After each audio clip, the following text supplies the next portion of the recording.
व्यास जी अब शौनक जी से कथा सुनाते हैं और कहते हैं कि इस कथा का प्रारंभ होता है नारद और अर्जुन के संवाद से।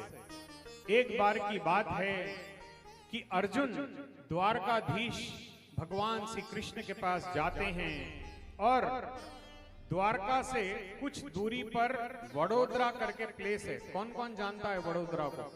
वडोदरा के पास एक महिसागर नामक नदी है जो आज भी अगर आप गूगल में चेक करोगे तो आपको मिल जाएगी। तो ये महिसागर एक ऐसा सागर है जहां पर मेरे बाबा श्याम ने दिव्य 3 बाण हासिल किए, इसीलिए उन्हें क्या कहा जाता है? 3 बाण के धारी। तो ये 3 बाण कैसे उन्हें प्राप्त हुए, कैसे बाबा पर मेरे भोले बाबा मां सिद्धंबिका की कृपा उन्हें प्राप्त हुई, इसका सारा विस्तार हमें इस कथा से प्राप्त होता है। तो अब हम नारद जी अर्जुन जब ये महिसागर तीर्थ में होते हैं, अब देखिए कौन कौन कुंभ स्नान के लिए गया था पिछले साल?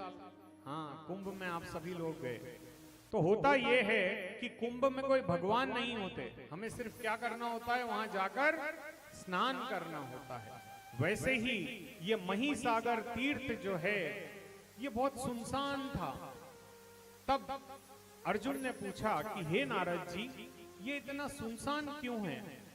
तब नारद जी कहते हैं कि हे अर्जुन, इसे भगवान धर्म ने श्राप दिया है।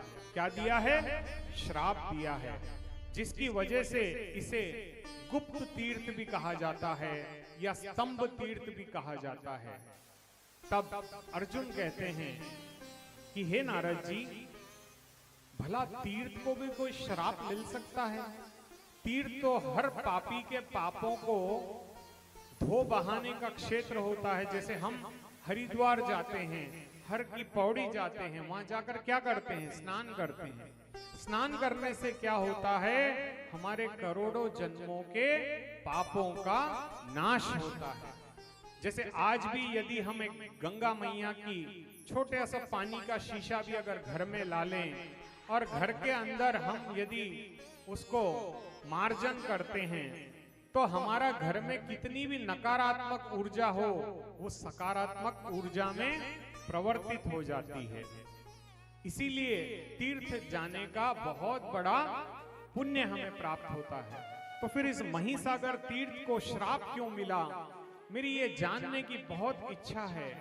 आप कृपा करके इसके बारे में विस्तार से बताइए। तब नारद जी कहते हैं कि सुनो अर्जुन, मैं तुम्हें इस कथा को सुनाऊंगा, परंतु मेरी एक शर्त है, क्योंकि नारद जी तो क्या है, बिना शर्त के कोई काम नहीं करते हैं। तो अर्जुन ने कहा बताइए क्या शर्त है?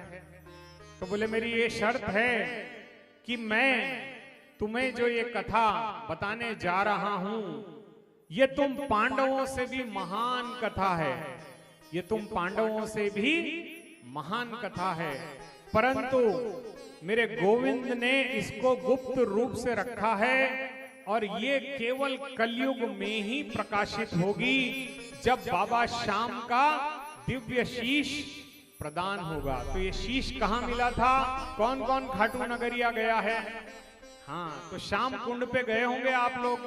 तो श्याम कुंड के पास ही बाबा श्याम का ये शीश कलयुग में प्राप्त हुआ था। जो खटवांग नरेश राजा थे, इनके द्वारा ये शीश आज खाटू में स्थापित किया गया था, आज से 260 वर्ष पहले। तो जब से ये शीश मिला है तब से ही बाबा की ये श्याम की कथा, क्योंकि तब आस्था चैनल नहीं था, तब यूट्यूब नहीं था, तो हमें पता ही नहीं चला कि श्याम बाबा की भी कथा है।